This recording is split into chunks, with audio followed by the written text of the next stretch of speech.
Hello everyone. So for now,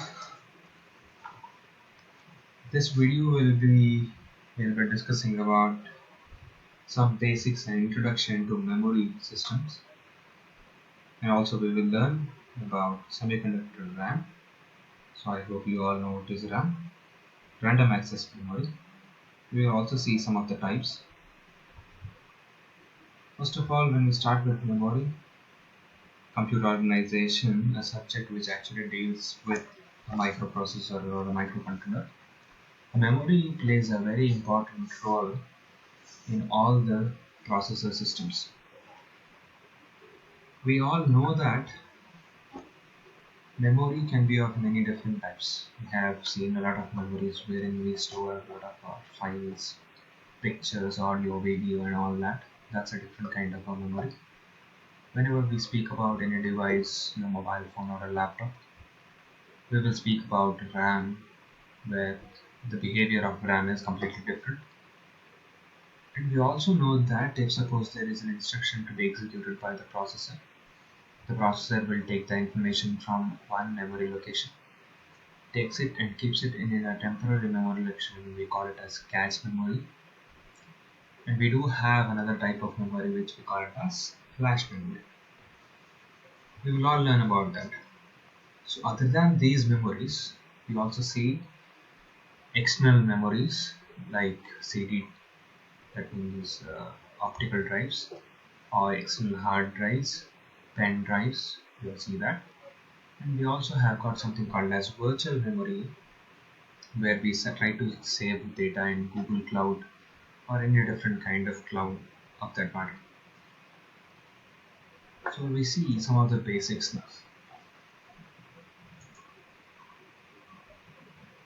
The important thing is that in any memory, the memory which is usually called as the main memory of a processor will be the most or the biggest one when compared to any other memories in that processor.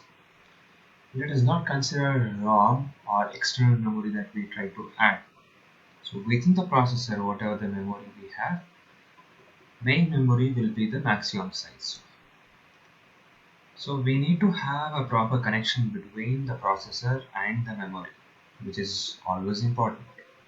So we have got many different interfaces for it, because we have learned about interfaces in our last unit, wherein we were able to connect a serial port or a parallel port to the processor. We used to have multiple type connectivity, speaking about master and slave connectivity or many different types. So this is of we do have got some kind of a connector here also for the memory. So we will learn about memory, types of memory, connection between that CPU or your processor and the main memory. So all the memory will be of byte addressable. We'll see that there are more than 8 bits of addressing for every memory. Then we have got, in terms of the speed of the memory, operating speed, we have got two types. One is called as access time, the other one we call it as cycle time. So the access time or the memory access time, it is the total time that is taken between the initiation of an operation and to the completion of that operation. So when there is an initiation of an operation, one operation started, till the time it is completing that operation. Completing means it should complete the complete process, terminate itself, go back to the main process or any other process in that time. The cycle time is nothing but the minimum time delay that is required between the initiation of two successive memory operations. So let us say that you are supposed to fetch memory from two different locations, and that initiation that happens between first operation and the second operation, the delay is called as the memory cycle time.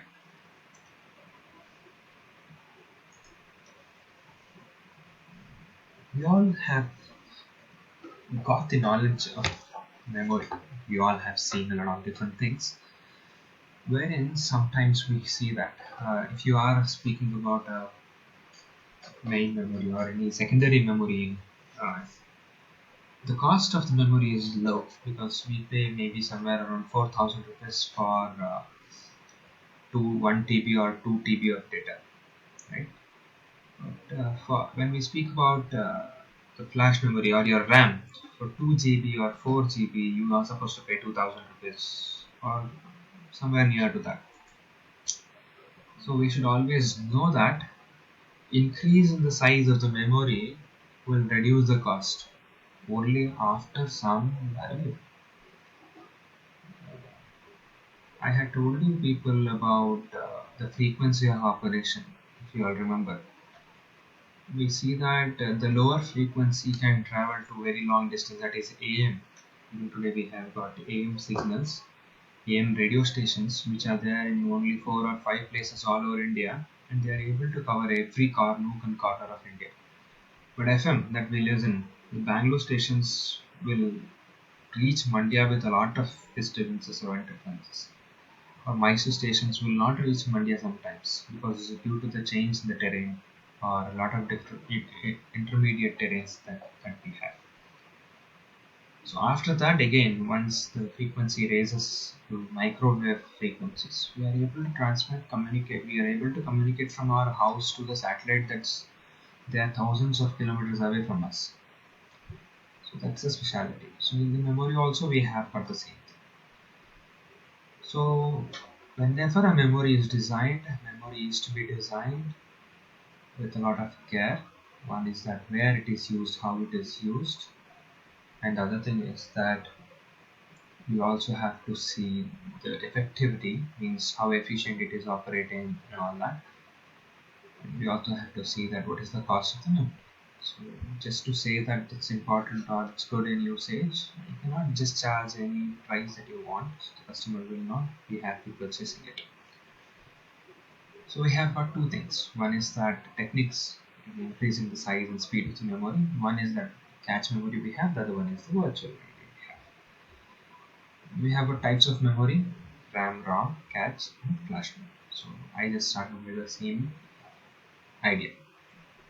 So what are those RAM? RAM are like semiconductor RAM memories. Semiconductor means it's made of it. So RAM is nothing but, you all know, it's random access memory. We have got two different types of. One is that it is a static memory. Sometimes they are dynamic memory. RAM can be of static and dynamic. RAM, when I say it is static memory is nothing but the memory will not be having any change with respect to its size and observations or consideration of amount of bits while operating. But dynamic can be of different things. So when you observe the diagram here, which is actually telling you the internal organization of a memory chip, each of the cell is holding only one value of data. Let me just open it in a big screen for you.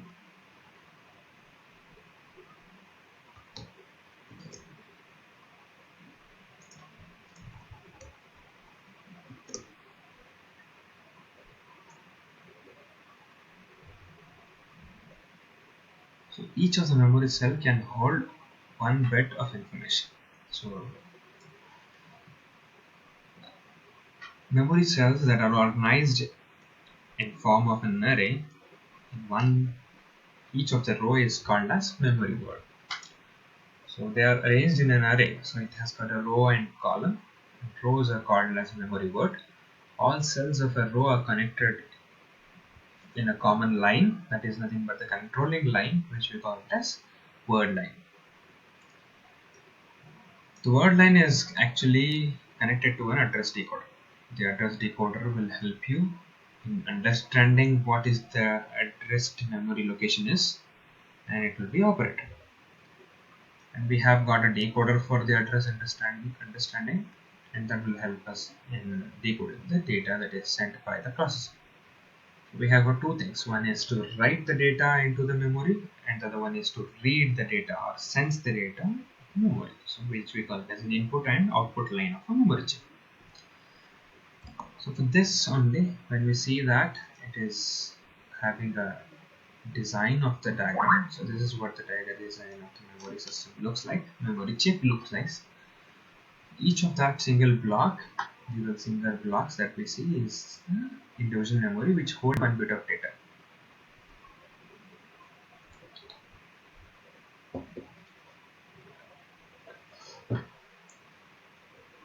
Then when we see that it is from 0 to 7 and we have one row, this is the first row, and that first row is followed by multiple rows which are connected in column which we call it as lines. Each of the line is addressed by the data input and output lanes which are there at the bottom, and that is addressed by the address decoder that are connected. So each of the line will be controlled by the address decoder, whereas the data to be read or recorded or saved, sensed, whatever it is, so all will be addressed through the input and output lines.